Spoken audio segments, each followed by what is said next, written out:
Hello there everybody, Sam's Trains here, welcome back to the Railway and welcome to another review, this time of a brand new addition to Hornby's railroad range.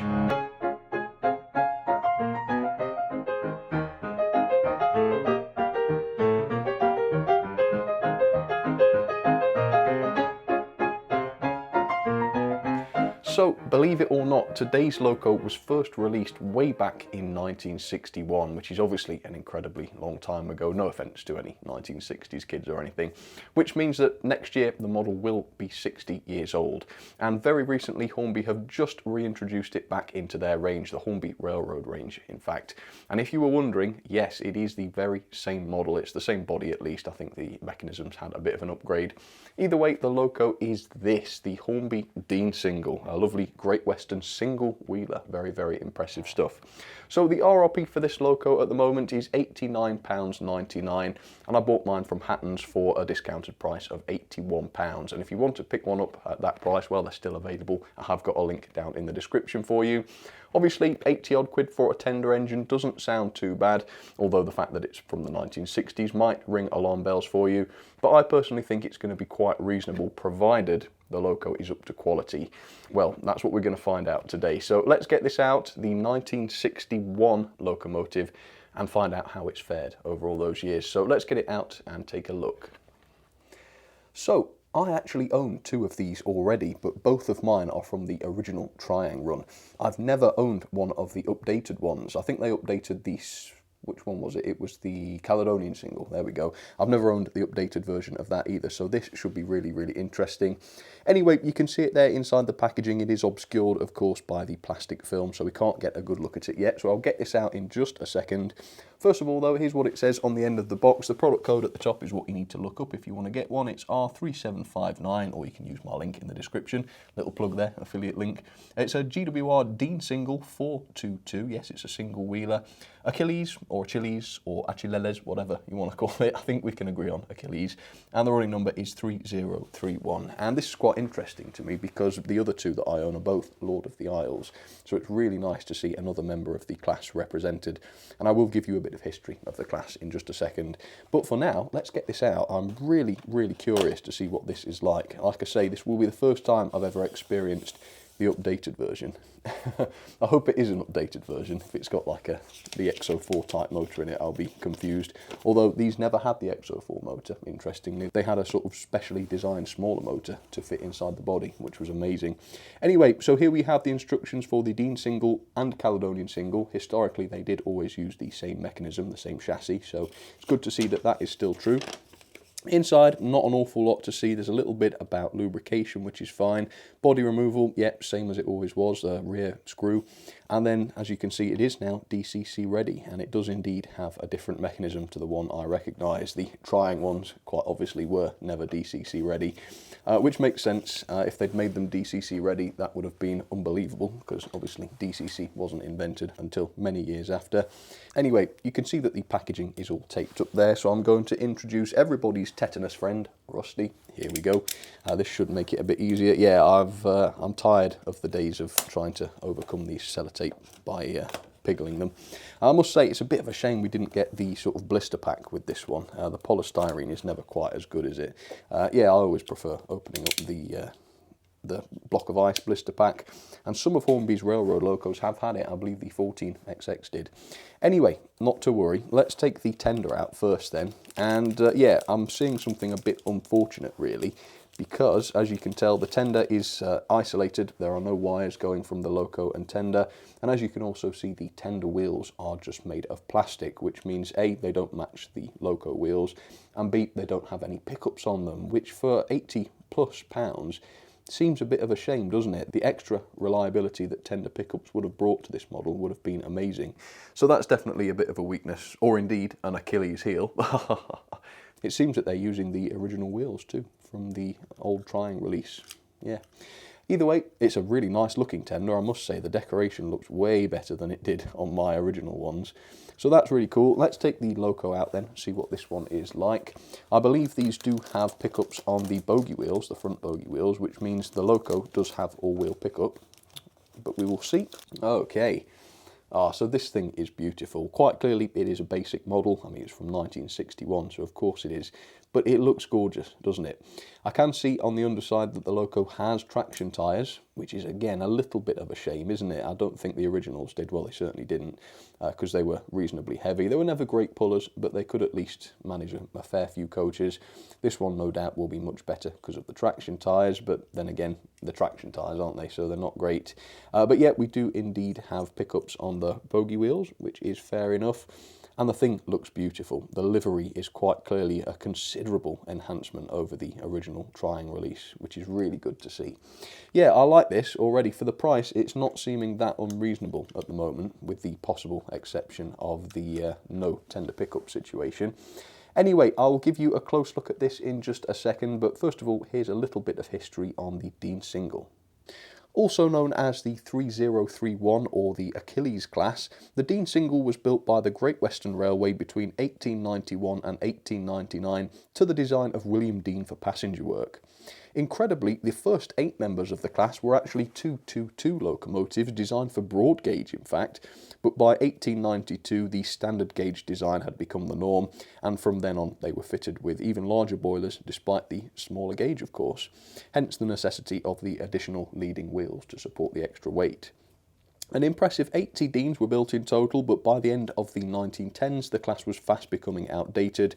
Many modifications, improvements and even a complete rebuild were proposed, but all of those were deemed a little bit impractical, and by the end of 1916 every member of the class had been withdrawn and sadly scrapped with no survivors.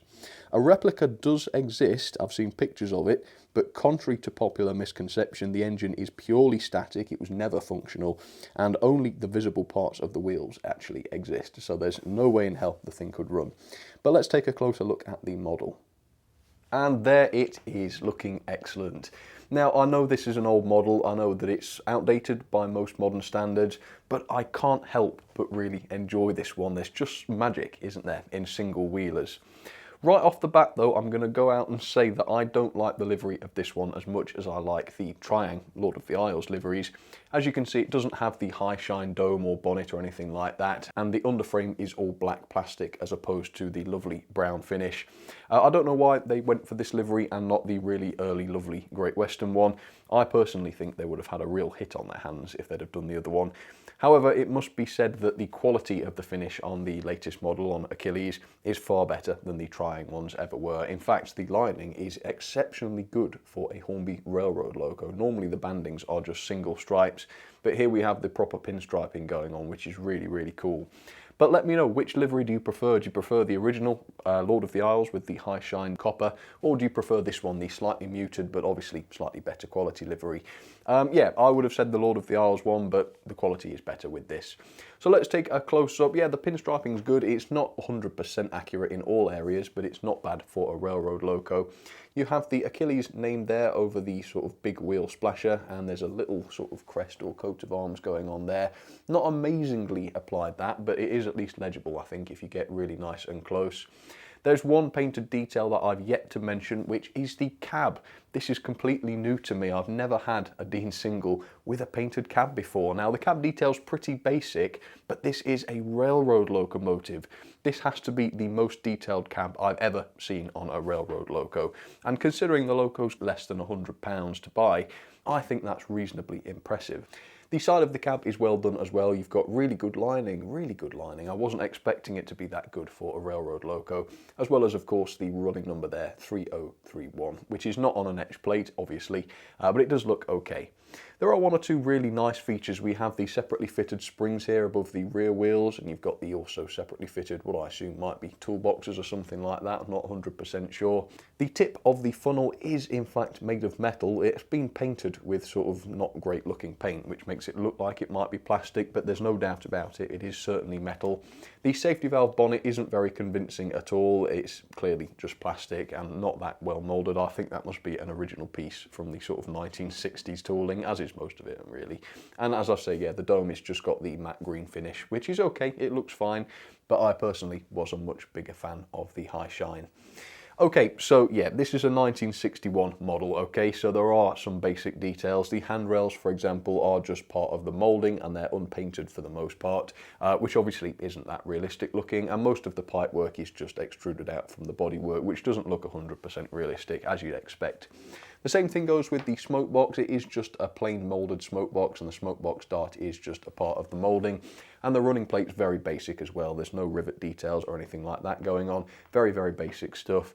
The whistles are just a part of the cab moulding, and we don't have any glazed windows with the model. The original one didn't either, the trying one. Maybe the real locos didn't have glazed windows, not sure, but the model certainly doesn't.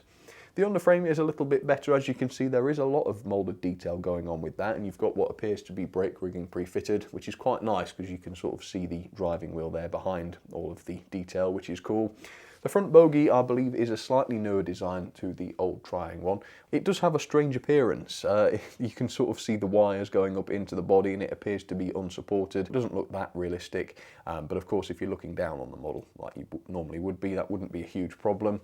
The buffer beams are quite impressive though. As you can see, we do have the running number printed onto there, and we have these high shine metal buffers, which, well, they're not sprung. Let me just double check. Pretty sure they're not. No, they're not sprung. They do look halfway realistic, don't they, which is pretty good. So it is a very basic model, don't get me wrong. There's not a lot of detail going on with this, as you'd expect, but so far I'm not seeing anything disappointing for the price, really. Okay, let's take a look at the tender. So yeah, the applied details on the tender are quite basic. The Great Western font doesn't look absolutely amazing, and the crest between the two words there is quite a basic print. It doesn't look amazing, but again, the lining is really, really good. Better than you'd expect from a railroad loco. Way better, in fact. The coal in the tender doesn't look too bad. I don't believe it's removable or anything like that, but of course you could do the usual trick of cutting it out and adding your own instead. But it doesn't look absolutely awful. There is quite a large gap between loco and tender, which of course isn't very realistic, and there is no option to close couple with these, which again is a little bit of a shame, but I don't think you'd be buying one of these for its realism, let's be honest. Yeah, the tender is basic. All of the handrails appear to be just part of the moulding, as is 90% of the detail. We have more nice buffers on the back, which is one nice thing I can say, but obviously no NEM coupling or anything like that, which is a shame. We just have the large tension lock, which I believe is just screwed to the tender, and the same thing is true with the front bogie. The wheels are not very convincing, it must be said. The loco wheels are metal, but the tender wheels are plastic, so you've got a little bit of inconsistency going on there. Coupled with the fact that they don't have any pickups on them, of course, as a result of being plastic, that's a little bit cheap and nasty. And for £89 RRP or £81 from the retailer, I would have said that wouldn't have been too much to ask. Anyway, hopefully you like the look of that. I certainly do. I think it looks beautiful, doesn't it? And for the price, it ain't too bad. And of course, it's considerably cheaper than the other single wheeler on the market, which is of course the Sterling single. Although it's not really a fair comparison because that is a far superior model in terms of detail. But for the money, provided the mechanism's okay, I'm reasonably happy with this. So let's have a look at the mechanism, let's get it tested and see how the thing runs. Fingers crossed. So there you have it then, the brand new Dean single down onto the track, ready for its first test. And I actually can't wait to see this thing run. I'm really interested to know how it actually works, or how well it actually works. Let's talk about some of the specs first of all though. So the weight. First things first, this weighs in at 222 grams, loco and tender, which is actually pretty reasonable. The Drummond 700 class nearly weighs that much, and obviously that is a Hornby Railways loco with a lot more die-cast on it. So the loco itself is pretty heavy. Now, when I came to take off the body to take a look inside, I found that the body screw had been tightened in so far at the factory that the body has actually cracked already, so that's a bit of a strike. That was a common failure on the original batch, but not as far as I know straight out of the factory, so that's a bit dodgy. Inside you can see what appears to be the Type 7, I think it is, motor, and we know from previous experience that those are very, very cheap. They're 3-pole, and they are quite sensitive to being overloaded, and of course that, combined with the traction tyre, could cause trouble. I just hope to goodness that these aren't geared to run really, really fast, because I would worry about the motor very seriously. You can also see that because the decoder socket is not mounted inside the tender, we don't have any connection to the tender, it is inside the loco, which will make things pretty tight. I wouldn't like to try and fit a decoder inside there, not an awful lot of space. On a positive side though, if you remove the base plate, you can see that the main driving wheels and also the trailing wheels have proper bearings on them. Now, as a very inexpensive railroad loco, that is very, very good. And there are, well, considerably more expensive models which don't have anything like that in them. And so, at least, as always, Hornby seem to be leading the way where that's concerned. So let's give this a try then. As I say, we have pickups on the driving wheels, although they have traction tyres. We have them on the trailing wheels and on the bogie wheels. So provided they're all making good contact, there shouldn't be a problem there. As always though, I would prefer tender pickups. I think that any quality model should have tender pickups. Okay, setting it to forwards then, straight out of the box, how does she crawl? Let's find out. Ooh, there we go. And the answer is pretty well. To say that's not been run in yet, that is pretty good. I would say that is better than any of my triangs could do, because they are geared to run very, very fast. I don't know whether they could help it in those days. I don't know if they have the technology to gear them down anymore, but these do seem to be better. Well, I can't say that for sure. Let's knock it up to half speed and see how fast it goes. Yeah, not horrendously fast. It doesn't seem to be racing along, which is really good. So let's charge up and down once or twice then, and once that's done, we'll try a crawl and we'll try it on the express points. If it does get over the express points at slow speed, I might be prepared to forgive the lack of tender pickups, although I still stand by the fact that they would be better if they had them. Okay, it seems to be a good runner. It's nice and quiet, not too noisy, and also relatively smooth. And as I said that, it's just started jerking horribly. Why? Smooth in reverse. What was it doing forwards? But. That's weird. I hope there's nothing wrong with the tyre. Let's just pop it off and have a quick look. It seems to be catching. Yeah, I've no idea why it's doing that. Everything's fine. There's nothing wrong with the tyres or anything. I can just hope, I guess, that it goes away during running in. So anyway, here we go with the crawl. Let's see if we can do this. So yeah, the crawl is fair enough. Let's do it reasonably slow over the express point, see how that goes. What do you reckon? Bit over a crawl out there. Still a crawl, I suppose. Right, so the front bogie wheels are just reaching the dead zone. Oh, it didn't actually get to the dead zone and it's cut out. Let's go a bit faster. Ah, it must have been just a motor stall. Okay, well that's a different thing. That's the poor quality motor, not the pickups. Backwards, a bit faster. Okay, so it's handling express points more than adequately, I would say. So I'm going to set this forward, 50% speed. Let's get it running and I'll come back to you once it has. Oof, that was a bit dodgy. What happened there? Anyway, I would say the mechanism is definitely acceptable for a loco of this price and the performance matches it, I would say. So that's looking good. We'll come back to you in a minute or two and we'll see if it's improved at all. And again. Okay, I am back, and I've got to say I'm pleasantly surprised by the performance. Despite what is, in my opinion, quite a poor quality motor inside the model, it runs smoothly, not had any problems, no derailments, no stoppages, nothing like that. It seems to have gotten only smoother the more it's run, which is fantastic. It's also considerably better than the 1960s Triang release. It's a lot more controllable in terms of speed, and even the rear wheels go round, which was not the case with the Triang ones, unless they were on steel track, because they were so badly balanced that there wasn't enough weight on the rear wheels for them actually to go round. Well, this model seems to be far better balanced because the wheels do go round, even on nickel silver track. No magnesium helping with this one at all. I've also measured the pulling force to be 0.42 newtons, which should allow the loco to haul around 26 coaches, although bear in mind that if you do that you will probably destroy the thing, because that motor inside I've known to fail under considerably less load than that. So definitely keep it to no more than 3 or 4 coaches or anything like that. But yeah, it seems to be really good. Let's see if the crawl has gotten any better, and then we'll see if the slow speed's a bit smoother as well. So here we go, turning it up. Yeah, I actually love this thing. There's just something really magical about single wheelers, and even though it's a basic model, it just looks the part, doesn't it? So there we go, crawling forwards. It's not very smooth, but it is doing it at that speed. I would imagine in real life that it would be very difficult to get a slow speed out of these due to the size of their wheels, and they were fast engines.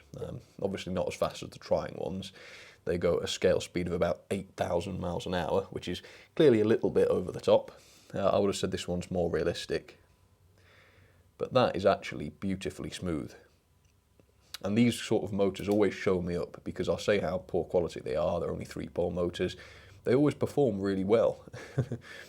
If they lasted longer, I'd probably like them a little bit more. But as you can see, that is perfectly acceptable for an £80 model. That is perfectly good. Let's go a bit faster, because it was juttering, wasn't it, before? So let's try again. Let's go forwards, run by. Yeah, it's still doing it, but to a lesser extent, and at any higher speed, say this, and even that is a sort of moderate speed, isn't it? Yeah, it's perfectly fine. I love it. I really do like this. For the money, you cannot go wrong. Really nice. Obviously, you're not going to be expecting a lot of detail if you buy one of these, but I can highly recommend it. And I imagine these are going to be quite popular, so if you fancy getting one, I would act now, because, yeah, these are probably going to sell out because they're good. Oh, I'm really enjoying this one. Anyway, I'm gonna stop it charging up and down in front of you, because I know that could get dull. Anyway, I've set up 4 coaches as per my recommendation. They're only small coaches, so I think they should be okay. They're Lima, I think, so certainly Hornby related. Let's get this to couple up to them then, check that the couplings are functional, although I expect that they probably will be. There is no flywheel though, which means if you cut the power, the thing stops dead. So do bear that in mind. Yeah, the mechanism's not astonishing in this, but it is good and smooth. Okay, there we go. Has the coupling worked? Yes, it has. And of course, with the traction tyre, it will manage basically anything you throw at it, and that's why you've got to be cautious, of course. But there we go. Looks really lovely, does that? Gorgeous. So on the other lines, I've decided I'm going to run some of my trying ones, some of the original 1960s releases. So ear protection is required, but no, I'm really fond of these things, even though they stop on the express points because they don't have front bogie pickups. Yeah, I got a big kick out of restoring these back to working order. They are noisy, that is normal for these, they're not supposed to be quiet, but they do run pretty well, if pretty fast. So I'll set that to about 40% speed and let it charge off. And on the inside line, here's yet another. This one's a little bit older and a little bit less great looking, but it still runs perfect, as you can see. And they can do a fair crawl, but it's certainly not as good as the new one. There they are, it's about as slow as it can go. So enjoy the running session. I've set out some more early Great Western locos and some more single wheelers for you to spot. Let's catch up with the railroad one. Yeah, it really feels wrong to like this as much as I do because it's such a basic model. But in all honesty, I can highly recommend it. It's just gorgeous, isn't it? And from any sort of distance like this, for your money, it's a wonderful little model. And it will turn heads, you know. I always, when I first discovered these, I thought, man, what gorgeous little things they are. I had to buy one. And as you know, I bought 2. Yeah, there's just something magical about them. Like I keep saying, that single wheel just looks so cool. Love it. Really do love it. Oh, gosh.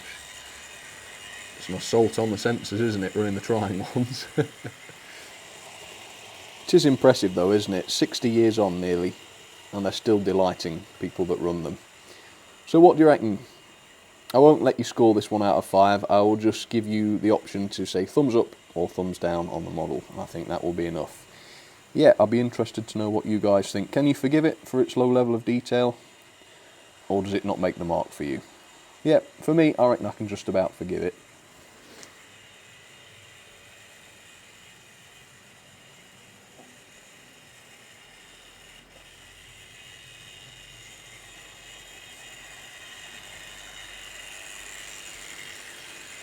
I do wish it was in this livery though. That's the only thing I can complain about, really. So here are some of my ratings then for the latest release of the Hornby Dean single. The level of detail I was going to give just a 1 star. Obviously the level of detail is incredibly basic. It's supposed to be that way, it's a Hornby Railroad model, so that's not a criticism, but it is that basic and it's got to be said. I was going to give it 1 star like I say, but because the livery was so good and because it had a painted cab, I've knocked it up to 2 stars there just to be fair. The performance I've given 4-star. The crawl isn't absolutely amazing, but it does run nice and smoothly and not too fast, which is really good to see. The pulling power is quite immense actually, 0.42 newtons should allow this to haul around 26 coaches on straight and level track, although for the love of God don't try that because the motor will not like having that many coaches to haul.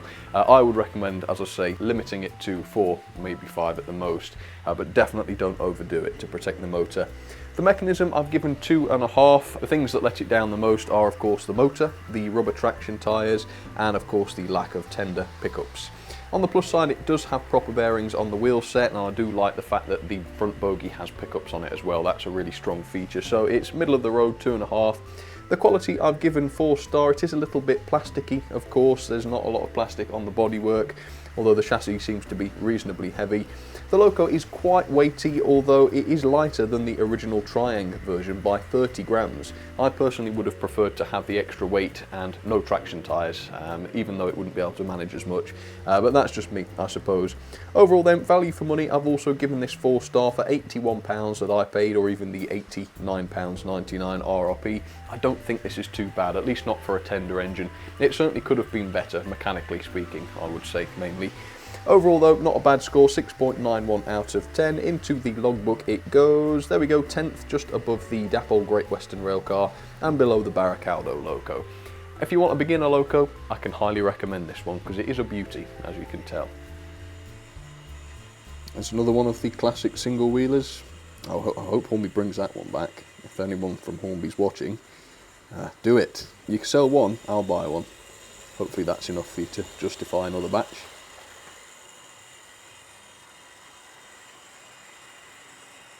Well, I just can't get over what a good runner it was. I was dreading getting it onto the track because I thought, you know, it's not going to be right.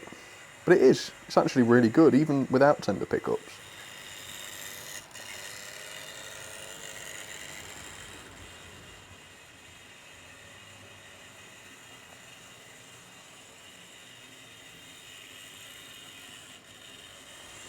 So I hope you enjoyed that as much as I did, folks. Yeah, it's got to be Hornby's oldest loco still in the range.